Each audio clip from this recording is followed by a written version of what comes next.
I think we're going to have a fantastic November. I think we're going to have a fantastic December also, especially if you look to the U.S. markets. I think maybe the markets in Europe will start to be more muted, but in the U.S., I think the party is on. So I don't think it's right now. The winter's not here in November or December, but I think come first quarter of next year, I think it's going to be a completely different picture.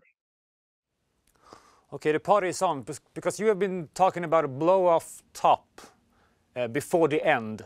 What is this?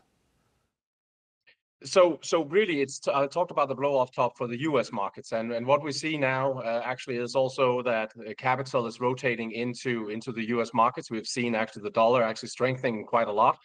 That is a sign where when we see the toppings in other markets around the world, like in the Nikkei and the Nifty and elsewhere, we start to see that then capital will start to seek into the U.S. markets. That is a normal process. That's what we see every time. The U.S. market's considered the strongest economy, and that's why we'll see investors seek into that market by the end of it.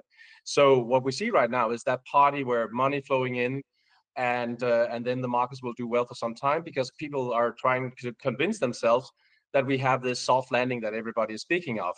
But I just don't see the signs of it. And everybody's talking about a soft landing. Soft landing is when the Fed start to lower its rates and the economy does not fall into a recession. That would be the very definition of a soft landing. See, what we see on the top chart there is actually that cut. So if you look at the blue line, that is the Fed fund rate. And if you look at the other line that is just behind the bars there, that is the 2-year yield. See, what we see there is that when we had the soft landing in the mid-90s, we could then look at what did we see in the unemployment rate, which is the middle bar, and what did we see on the yield inversion, which I can come back to what that is. And if we look at the unemployment rate at that time when we had the soft landing, we saw unemployment was still declining. And we saw if you look at the lower bar down there, we didn't have what is a yield inversion. That is when the 2-year yield, the level of that moves above the 10-year. That's a market telling us something is wrong. We did not have that. And by the way, I also not in my business cycles, when I do the backtracking on that, did not have a business cycle recession signal. But if we look to every time else, if we look to the green areas, the green that you see on the top chart, these are recessions. And if we look at those, and every time the Fed has started to cut rates, and we have seen one, unemployment kind of bottoming out and making a rounding bottom, and two, we have a yield inversion, which is down below, then we have had a recession every time. See, what do we see this time? In the unemployment, we actually see exactly what we have seen before when we have recessions, a rounding bottom starting to move up. And we have actually had the largest yield inversion, the longest lasting yield inversion ever, surpassing anything we've seen in the financial crisis or anything we saw before 1929, which was a huge depression. So I just look at this chart here and then tell me, why is it that we, as the good economic detectives, looking at these, saying, well, I will conclude based on this that we are heading into a soft landing. Actually, I would say that would be a very contrarian conclusion based on this one chart. Right. And these are all classic signals talking about the inversion of yields. But the data from the market is still quite strong, or the Fed is still saying they are. We have great GDP numbers out of the US and still low unemployment. But I think... See, we have to remember that GDP numbers are also subject to some revisions. And when the Fed was standing in Q4 of 2007, which was the quarter where the recession actually started in 2000 before the financial crisis, the Fed was saying everything is fine here.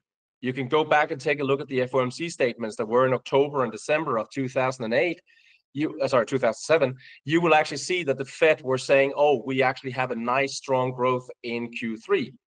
That's the exact same statement we had there. But the thing was, in 2007, the growth rate in that quarter was minus 1.6. So the Fed is looking at indicators here, which are something they're looking straight down in front of them. But we all know that if we need to know which direction we're going, we need to look up. And even worse, they're looking at inflation. That is not looking down, that is looking backwards. That's like walking backwards, because inflation is what follows the economy. So when the economy starts to roll over, then it takes time for people to realize and for the businesses that they need to lower their rates, lower their prices. And that's why we see inflation coming down at a later stage. I'm guessing the Fed are seeing all this data, right? That we're talking about here, but they are coming to another conclusion that perhaps they are more worried about inflation than you are. Yeah, and again, that's about how you perceive and you look at things. I mean, again, if you go back and look at the FOMC statements into the financial crisis, which was the largest deflationary bust, and inflation was not a problem in 2008. It was actually quite the opposite. That was deflation. That was why they unleashed quantitative easing, printing money and all this, what was happening. What we see this time around is that they are again talking about inflation because they look out the rear window while they're driving forwards. Inflation is something that follows what happens in the economy. So when you see the unemployment rate starting to move up, that is when inflation should start to decline. And if you look at some charts like oil, also if you've just been taking a look at that, you can see how oil has also been declining ever since all the cryouts where oil was up and touching 120, 130 in the mid of 22. We saw that strong decline, and we are still seeing, and actually what it looks like now is that oil could take another dive. So this about inflation, being afraid of that, is about being afraid of what you just passed while driving forwards. You should be watching out in the front window and not looking out the rear window. And that is unfortunately what is happening. So the whole inflation scare right now is actually causing the Fed to be more hawkish and to be, more strict on the monetary easing, or they're not, starting to cut. They should have cut a long time ago. And that is what we start to see the problems, the problems unfolding from. And that is going to create a black swan down the road, I'm quite certain. You make this comparison with the 07-08 scenario. Back then we saw a banking crisis evolving into a great financial crisis. What makes you so sure that we will get such a strong reaction in the market this time as well? Well, because we have the largest bubble we have ever seen. I mean, if you look to market capitalization, and everybody was, for many years in history books, we're saying there was a huge bubble in the market in 1929. Well, guess what? There was a bubble, if you compare to GDP, of 109%, 107 to 109% of GDP, meaning that the market capitalization to GDP was 109%. That was considered outrageous. Then we went to 2000 and we had the gigantic .com. It was 129, just consider it. It was crazy. And 129% market capitalization to GDP. That was a huge bubble. Then we had the bubble in 07, 107, 109, like 1929, huge bubble. Now that number is 203%. So it's almost double the size of what we had in 1929 and in 2007. And we have a crypto market, which is purely speculation.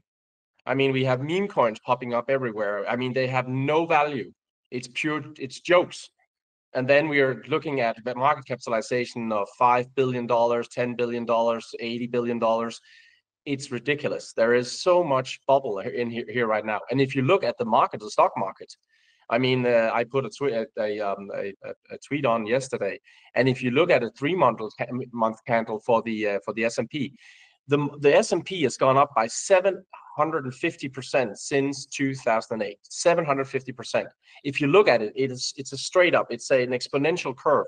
If you look at that over the longer period, it is outrageous the kind of move that we have seen. And the reason we have seen that is because we have seen the central banks coming out and thinking, okay, we're going to make sure we don't get recessions in 2008. And every time there's a problem, we'll just pour money on it. We'll do QEs. We'll call it something different than money printing. But by the end of the day, that's what it is. And then guess what? The markets move up. If you look into Weimar, Germany, or any other markets that have, experienced this kind of asset inflation, which is what it is, well, then you've seen these kinds of move. And the thing is that when the Fed goes in and try to suppress the interest rate, then you'll see when the interest rates then move down and you have to do valuations, then you'll see that people say, okay, this cash flow that I can get from a certain company is worth a lot, because if I had to go out and get something similar, then I would have to compare to a 0 rate or 1% rate in the markets. That is why this is creating a bubble. And if you look at all the valuations we have of all the, what we call all these startups also, where everything seen of, every business model just seems to be fantastic. Well, the valuation is caused by how we, how we do the calculation on that, and that is in relation to what the Fed has been doing. So we have the largest bubble. That is why we're going to see a very large reaction to it, because this time around, when people tell me, yeah, but Henrik, they're just going to print again. So what's the problem? Guess what? If it was like that, and we just found a new, new kind of way to run the economy, you can just print money and then the economy will be fine.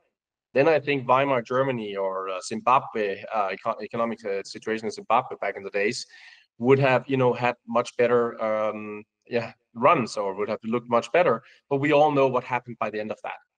And if you start to look to Druckenmiller and others, they are starting to say all roads leads to inflation. I say the same. I just say we're gonna get deflationary development first, and then inflation. So we're going to see we're going to pay the bills of all the free money printing we have seen for years.